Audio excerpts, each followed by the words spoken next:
I don't actually consume quite as much content as you might think.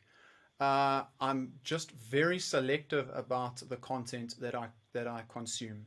So I have an information diet. I don't listen to the radio at all. I don't watch any television, zero. I don't have a Netflix subscription. My television isn't even plugged in my sitting room. It sits under a counter, and I pull it out if I'm going to make an occasion of watching something. So I'm very selective. Like I want to learn and consume content that's very very outcomes based. And so even on those podcasts that I've spoken about, I would sometimes even kind of look through for the specific authors or content that I want. But then what I would do is listen to those episodes that are meaningful to me, that are going to make a difference, that I can implement more than once. And I make notes. I actually, write down things with a pen and a piece of paper because it's easier. It's better for memory. So what I'm wanting to do is integrate very specific wisdom as opposed to try and consume everything on 2x speed.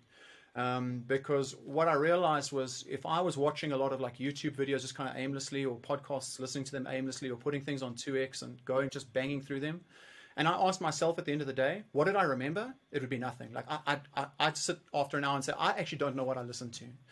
And so I've changed my approach there. I use a pen and paper because it's tactile and I like it, and I collect fountain pens because I'm quirky and creative, and so I would listen to a specific podcast. I keep notes on them. I write down timestamps, and so that I can go back and then re-listen to them if I need to. I can go and find them if I need to, and then ultimately you want to actually teach that stuff to somebody else.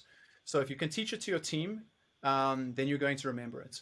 So the Feynman technique, if you can teach it to a 7-year-old, then you understand it. If you can't explain it to somebody, then you don't know.